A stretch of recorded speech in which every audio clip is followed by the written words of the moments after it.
Hello everybody, my name is Mario5514 and welcome back to another Splatoon Talk video. In this video we're going to be looking back at some of the previous updates in Splatoon 2's history. The game may be empty today, but we're going to be looking back to see what changes Nintendo was making in the Splatoon 2 era. And if you end up enjoying the video, hit the like button, and if you end up liking the video, consider subscribing. And let's get started as we jump into version 2.0, which dropped on November 24th, 2017. And similar to 1.4, 2.0 gave us a lot of main weapon changes, though 2.0 didn't give out as many as 1.4, but there's a decent sized list, which we'll talk about later. On top of that, 2.0 gave us new content, which was nice. First is the gear. New gear items were added, which immediately started appearing in the shops. In addition, players can now purchase gear from shops even if the item was already purchased on Splatnet 2. This allows players to reobtain the standard main ability for each gear item, where previously they were stuck with the Splatnet 2 variants. So that's nice. New gear that was added included 31 new pieces of headgear, 68 pieces of clothing, and 41 pairs of shoes. Yeah, that's just crazy, all things considered, for Splatoon 2 standards. And of course, 2 new hairstyles and 2 new legwear options were added for each of the Inkling Boy and Inkling Girls. Options can be selected on the equipment menu or the initial player setup screen. So for the Inkling Girls, they were given pigtail and banger, and for their legwear, they were given loose sports shorts and leggings. For the Inkling Boys, they were given spiky haired and mush cut, and with their legwear includes leggings and loose denim shorts. So yeah, I like the in Splatoon 2, they expanded on the player customization options. Originally in Splatoon 1, you could choose Inkling Boy or Inkling Girl, their skin tone and their eye color. In Splatoon 2, it basically expanded a bit on the skin tone as well as the eye color. They also added the new hairstyles, like I also mentioned, as well as the new legwear option, so that was nice.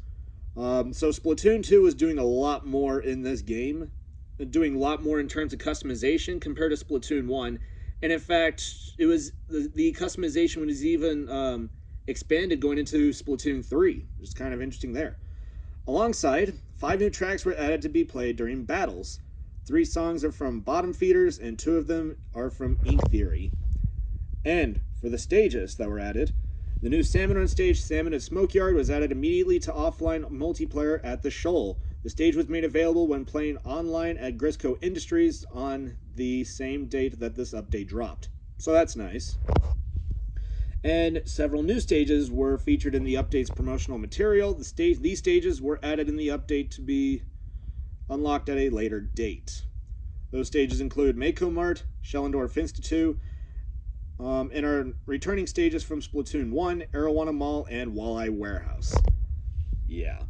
So we have 2 new stages and 2 returning stages, so that's nice. Photography.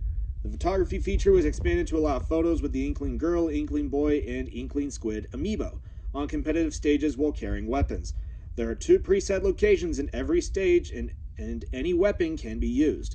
Filters such as monochrome and spia were added for use when taking photos with amiibo, so that's a nice change there. On top of that, ranks and levels were also changed as well. The maximum level was increased from 50 to 99. So yeah, that's nice. Originally, the max level was 50, like we've had in Splatoon 1, so that was expanded to 99, which was nice. However, on top of that, players can speak to Judd after reaching level 99 to give them an option of returning to level 1, leveling up all over again. Players who choose to start from level 1 again will have a star icon displayed next to their rank. Access conditions for gear and weapons will not change even if a player decides to start over from star 1. Players who choose to start from star 1 again will continue to receive prizes from Judd for leveling up.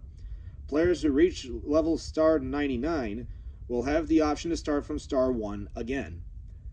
The in-game ranking display of star 1 will not change, but players can see how many times they've returned to level 1 on Splatnet 2. When a communications error occurs because a player is idle, the match will be judged not from the time after the error, but from when the time the player became idle. This effectively makes it less likely that an idle match participant will cause a drop in rank for the player. So that's a nice quality of life change. So basically, if one of your teammates disconnects or DCs and your team still loses, that will not be counted as a loss, basically, if you're playing in ranked battles.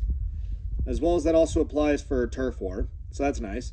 For the Crust Bucket, 2 new items were added to Krusty Sean's Crust Bucket menu. The Triple Fried Galactic Schwaffle increases battle cash received by 150%, and the Galactic Sandwich increases battle experience received by 150%. The tickets required to purchase these items can be obtained in Salmon Run and at the Shoal. Additionally, superior tickets are now easier to get, so that's nice. There's also a few fixes and adjustments, which ease of use, so it's kind of like quality of life here. An option was added to change gear and continue after finishing regular battles, ranked battles, and solo Splatfest battles. Players selecting this option after a regular battle will be able to continue with other players from the previous battle who have selected either continue or change gear and continue. So that's nice. Several ease of use changes were made to the stage selection screen for private battles. Players can select which stage will be available for random matches for private battles. Team selection will be maintained even if a member or a team leaves the lobby.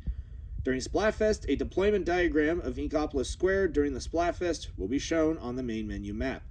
Regarding the posting function, unfinished posts are saved as saved data when players press the B button to back out of the post screen. The unfinished post will be available to continue working on even after.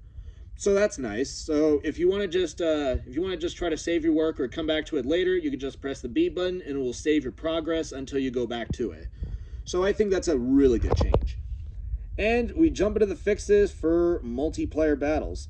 And they finally fixed one change that a lot of people complained with, which is this change right here. Yeah, this guy.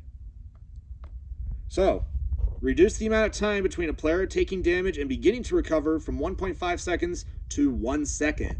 Yeah, originally when Splatoon 2 came out, you get its recovery time when you begin to recover after taking damage.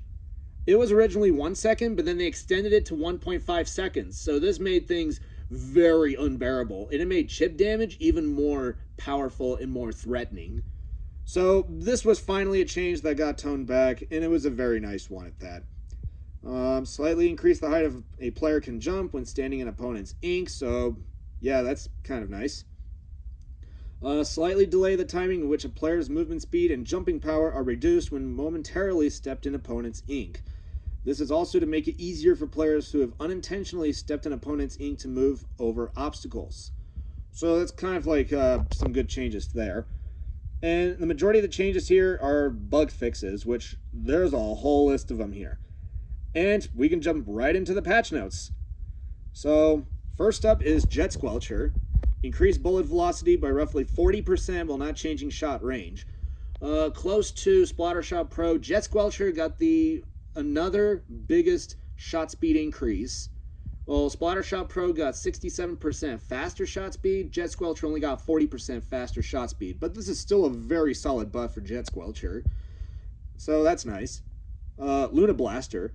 Increased radius of ink coverage when a shot hits a wall. So basically its paint radius has been increased when it hits a wall. So that's nice, I guess. Regular Blaster was also given the same buff, but on top of that, increased radius of ink at the player's feet and revised the coverage to extend behind the player more than it did previously. So it's able to paint behind you more than just underneath your feet. So that's nice. That's a nice change. Squiffer, Splat Charger, Splatter Scope, E-Liter Scope, Bamboo, and GooTuber all got the same buffs. So it's a mutual buff for 6 to 7 weapons here. Increased ink coverage when the player fires at the ground. So that's a huge buff. So that's a decent sized buff for them. On top of that, Tri-Slosher got buffed. Don't worry, it's not coming back to what it had upon the game's launch. Don't worry. Its strafe speed when attacking is now 10% faster, so its strafe speed will go from 0.6 to 0.66 units, so that's nice. And its max damage that can be dealt was increased from 52 to 62, similar to the buff that 96 was given back in 1.4. So these are some decent changes for Tri-Slosher, but it's not going to change the fact that Tri-Slosher is no longer going to be, it's not going to be meta anytime soon. And last up is Tentbrella, where it was given 3 buffs, but it was given 1 nerf.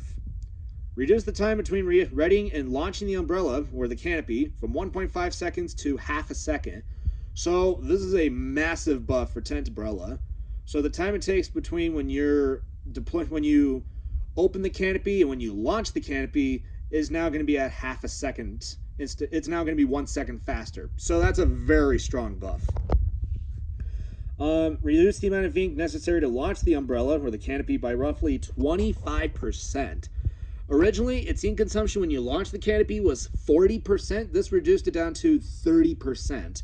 So Tent Umbrella is now going to be more ink efficient when launching the canopy. So that's nice.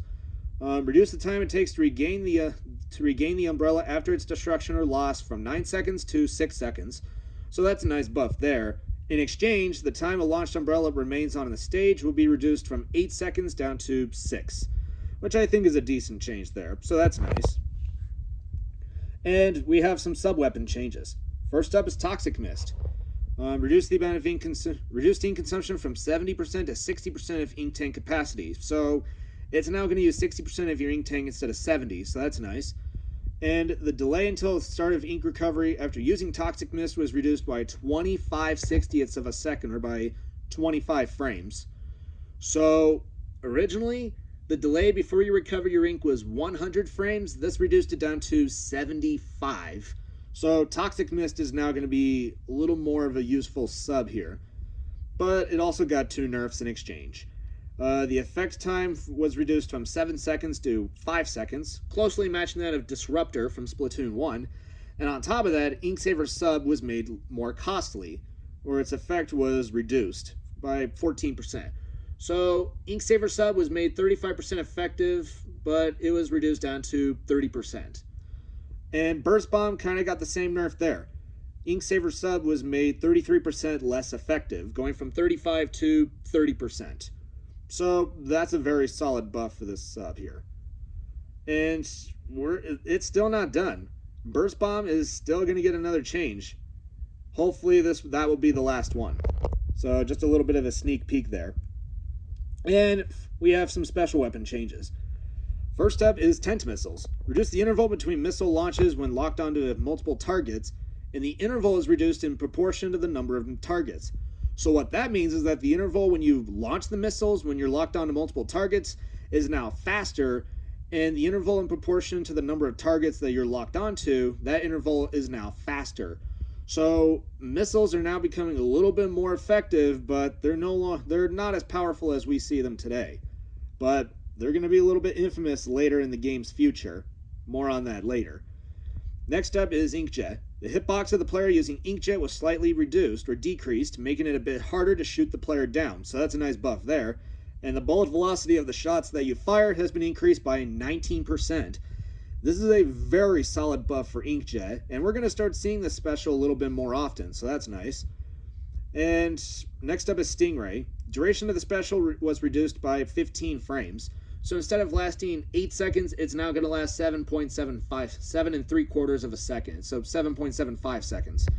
Still not going to change the fact that Stingray is still the most broken special in the game. It's not going to change that. Inkstorm also got a nerf. Its inking rate was reduced by 20%. So the paint radius of the droplets that hit the ground and the number of droplets that fall from the cloud have been reduced. So number of droplets has been reduced, and the paint radius of those droplets have also been reduced as well. So it's going to paint less. So this was trying to go after Splatbrella because the weapon at this time is still pretty powerful. So this was like not much of a relevant nerf. This was kind of a relevant nerf here, but Brella is still a prevalent weapon here. And points for special changes, pretty brief, only 4 of them. Tri-Slosher will get ink armor at 190, which is kind of crazy there. Splatter Shot will get Splashdown at 200. Range Blaster, for some reason, is getting Inkstorm at 190. And Splatbrella will get Inkstorm at 190 as well. So points for special changes, nothing too offensive, as well as nothing too crazy. You could definitely tell something's going here. But 2.0 is just some decent changes to go off of here. And trying to make the meta more of, make it a little bit more, how should I put it? Oh, right. Try to increase main weapon variety. That's what they're trying to do in this update. And we do have some changes to Salmon Run. Same to the buff that the change for multiplayer, it also got this buff here. Reduce the time between when a player takes damage and begins to heal from 1.5 seconds to 1 second. So yeah, Salmon Run got that same change, like if you're playing Turf War or ranked battles. So that's nice. And then the rest of the changes are bug fixes. However, there was also a bit of a few sound effect specification changes. Fix an issue causing the sound effect for cannons firing to not play when an ally fires a cannon. And fix an issue causing the sound effect of a launched umbrella striking a scrapper to repeat again and again, or causing the sound effect to not play at all. So that got fixed right there. And then other changes. Updating to version 2.0 disabled the ability for players using version 1.4.2 or older to connect to the shoal. So yeah, that got ironed out effectively.